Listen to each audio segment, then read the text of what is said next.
BTR सरकारनि खुंनायाव तामुलपुर जिल्लानि तामुलपुर बेंखनारि मावख' हानि मेला खुंफुंनाया सोलिगासिनो फैगौ 22 डिसेम्बरसिम बिटिआरनि गासै खाजोना बेंखन मिरुआव हानि मेलाया सोलिगासिनो बेसेन नाङाजासे हा फोरमान बिलाइनिफ्राय मुं दानस्लायनाय मेलाया सोलिगासिनो बिटिआरनि सुबुंफोरनि हानि मोनथायखौ रैखाथि होनायनि थांखिजों गाहाय खुंगिरि प्रमद बर'नि दैदेननायाव बिटिआर सरकारा आखायाव लादों मोनसे गोदान थांखि बिटिआर हानि मेला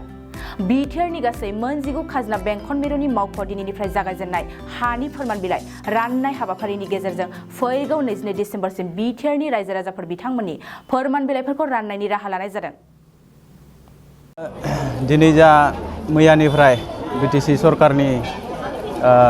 दैदेननायाव हानि मेला जागासिनो दङ। बे हानि मेलाया नैबे तामुलपुर सार्कलनि बेन्दोङावबो जागासिनो दङ। बेवहाय गोबां रायजोफोरा फैनानै गाव गावनि हानि जेंनाफोरखौ सुस्रांनानै लागासिनो दङ। बे माने एक्सना हानिफ्राय मेदि पाट्टा खालामनाय हानि जानिखि सार्टिफिकेट बा जेनिखि आबै आबौनि समनि जानि गावनि नामाव ट्रेन्सफार जायाखैमोन दा बेफोरखौ गासै जेंनाफोरखौनो दिनै सुस्रांजागासिनो दङ। दा बेखौ लानानै रायजोफोरा गोबां गोजोननाय मोन्दों आरो जोंबो रायजोफोरखौ खावलायदों जाहाथे गाव गावनि हानि जा जेंना दङ बेफोरखौ फैनानै थाब थाब सुस्रांनानै लायो। दा बेफोरबायदि गोबां आवगायनि सरकारनि समाव बेफोरबायदि जाफेराखैमोन। दा बेखायनो जोङो नैबे बिटिआर सरकार जि प्रमद बर' सारनि दैदेननायाव जिफोरबायदि हानि मेला जागासिनो दङ दा बेखौ जोङो रायजोनिफ्राय गोबां अनसायनाय मोन्दों आरो जोंबो साबायखर होदों जाहाथे रायजोफ्रा बे गाव गावनि हानि जेंनाफोरखौ सुस्रांनानै लानो हायो। जों बेखौनो रायजोफोरखौ जोंनिफ्राय इउथ पिपलनिफ्राय जोङो रायजोफोरखौ खावलायबाय। এই বিটিআরত যি মেলা পাতিছে মাটিৰ মেলা পাতিছে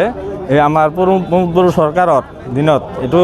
দুখীয়া ৰাইজৰ কাৰণে বহুত সুবিধা সব খিলঞ্জীয়া যিমানে সবৰে কাম হৈ আছে কামটো ভাল হৈ আছে আমাৰ ভাল লাগিছে আমি আন্তৰিক শুভেচ্ছা জনাইছোঁ ছাৰক। গতিকে এইটো কামটো এতিয়া যিখিনি কাম হৈ আছে আৰু যিখিনি আধৰুৱা থাকে তাৰ কাৰণে অলপ দিন বাঢ়াই দিয়াৰ কাৰণে আমি অনুৰোধ জনাইছোঁ। গতিকে অলপ বাঢ়াই দিলে যদি শেষ হোৱাক গেলি আমি অনুৰোধ জনাইছোঁ। मैयानिफ्राय जितु हानि पाट्टा एबा प्रमाण पत्र होनायनि जा मेला खुलिदों बिटिआरनि चिफ प्रमद बर'नि नाजानायाव बा असम सरकारनि हिमन्त बिश्व शर्मानि नाजानायाव जे खिलुनजियाफोरनो बा थागिबिफोरनो हानि फोरमान बिलाइ होनायनि जा मेला बियो जोबोद मोजां जादों। मानोना बोसोर बोसोर माने मानसिफ्रा बिमा बिफा थैनानै थांनायबाबो फिसाफ्रा बा फिसौफ्रा गाव गावनि नामाव हाखौ पाट्टा मोनाखै बा थिखांनानै लानो हायाखै। दा बेखौ सहज खालामनो थाखाय जा बिटिआर सरकारा प्रमद बर'आ मोनसे आगान सुरदों बेयो जोबोद मोजां जादों आरो आं आसा खालामो गासैबो खिलन्जिया मानसिफ्रा थागिबि सुबुंफ्रा जाहाथे गावबा गावनि हानि मोनथायखौ माबानो हायो लानो हायो। जे बे हाबाफारिनि गेजेरजों गासैबो बर' सुबुं एबा गासैबो थागिबि सुबुंफ्रा गावबा गाव हानि मोनथायखौ मोननानै जाहाथे हानि खामानिखौ मावफुंजोबनानै लानो हायो बेयो जोबोद बाख्नायथाव आरो बयबो सुबुङा बेवहाय बाहागो लानांगौ आरो खामानिखौ मावफुंनानै लानो थाखाय सरकारा सुबिदा होदों बेखौ मावनानै लानांगौ। बेनो मोनसे सुजुग बे सुजुगखौ बयबो ग्रहण खालामनांगौ। मानोना हा हुनि जा नथिपत्र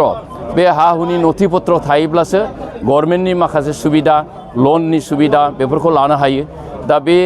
बेफोर हानि नथिपत्र गैयैयाव लन लानो हायाखै दावगानो हायाखै। जोंनि मानसिफ्रा बर' मानसिफ्रा बिखेखय हा हुनि खामानिनि बागै जेबो मिथिरोङा अज्ञ। दा नैबेखौ मोनसे जागरण लाबोनानै मोनसे पाब्लिक जागरण लाबोनानै बे खामानिखौ मावफुंनो थाखाय नाजानाय जादों। जे बियो सरकारनि मोनसे जोबोद मोजां पदक्षेप बेखौ सरकारखौ धन्यबाद होनाय जाबाय। बेखौथ' दा जों मिथिरोङा लानायखौ नुवाखै जों माबानायखौ नुवाखै मावग्राफ्रा मावगासिनो दं बेखौथ' दा लानाय नुवाखै। बे सिगांथ' आरो रां रुफा लानानैसो मावोमोन अफिसनि खामानिफ्रा दा बेखौ लानाय नुवाखै मावगासिनो दङ मावनो हागोन बयबो बेखौ आसाबादि। नंगौ दिनै तामुलपुर जितु रेभिनिउ सार्कलनि सिङाव जे गामिफोर थानाय बेनि जे रायजो राजाफोरनो बिटिआर सरकारनि जे प्रमद बर' सार बिथांनि दैदेननाय इउपिपिएल सरकार आरो बिजेपि सरकार जयैनो जे हानि मेला मैया 12निफ्राय फैगोन 22-12-22सिम जे हानि मेला हानि मोनथाय लेखा राननाय बे सोलिबाय दङ दा बिथां सरकार बिटिआर सरकार आरो बिथां प्रमद बर' सार बिथांनि दैदेननायाव जे हानि फोरमानलाइ राननाय बे सोलिबाय दङ बिथांखौ आङो जे तामुलपुर रेभिनिउ सार्कलनि सिंनि आंबो सासे हानि बिगुमा हिसाबै हानि खामानि मावनो फैदोंमोन गतिके हानि खामानि जादों लेखाखौ मोनदों गतिके बेखायनो बिथां प्रमद बर' बिथां सारखौ आंनि फारसे आं बिथांखौ रोजा रोजा साबायखर होदों जे रेभिनिउ EM बिथां फेरेंगा सारखौबो रन्जित बसुमतारी EM बिथांखौबो रोजा रोजा साबायखर होदों बिटिआर सरकारनि जे गासैबो दैदेनगिरि बिथांमोनखौ जे जों हानि लेखा राननाय सोलिबाय दं আজি যি ভূমি প্ৰমাণপত্ৰ প্ৰদান মেলা অনুষ্ঠিত কৰিছে আজিৰ পৰা যে কৰিছে এই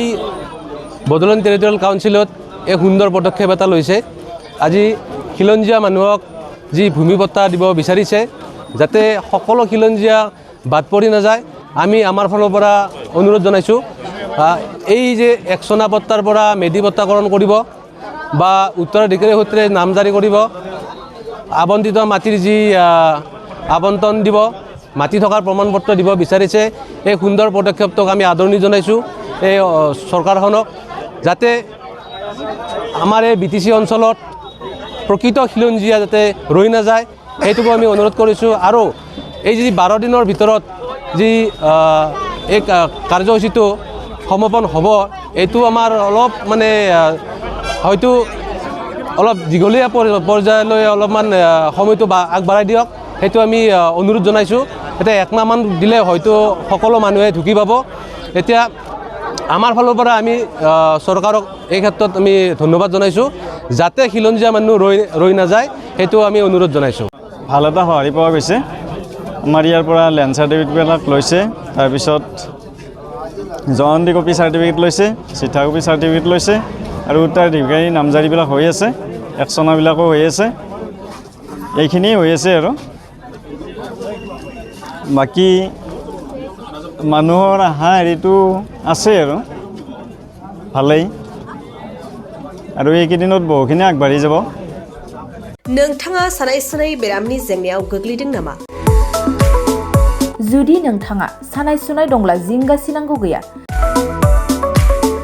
चिरां जिल्लानि बेंटल गेट साफागुरियाव दायो SI निउर' थेरापि सेन्टार दंसै बे थेरापि सेन्टाराव नोंथाङा गोरलैयैनो देहानि सानाय सुनायखौ फाहामथाय लानो हागोन बे आथिं सानायानो जाग्रोदों ओमफ्राय जानाया एसे सिगांनिफ्रायनो जाखादों ओमफ्राय बिदिनो गुबुन गुबुन मुलि जाबाबायदों ओमफ्राय हामाखै दिनैनि ट्रिटमेन्टआनो आङो एसे मोजां मोनसिनबाय जेरै सिं सानाय आफादावरि सानाय मोदोम जरा सानाय आइजोफोरनि जेंना खर' सानाय बायदि बेरामखौ फाहामनाय जायो लोगोसेयैनो बे सेन्टाराव थानानै फाहामथाय लानो हानायनिबो सुबिदा खालामदों नोंथांमोनहा SI निउर' थेरापि सेन्टाराव फाहामथाय लानो गोसो दंब्ला नैबे मबाइल नम्बर 7620160459 नङाब्ला 9476 977 956 आव थोंजों सुलाद लानो हागोन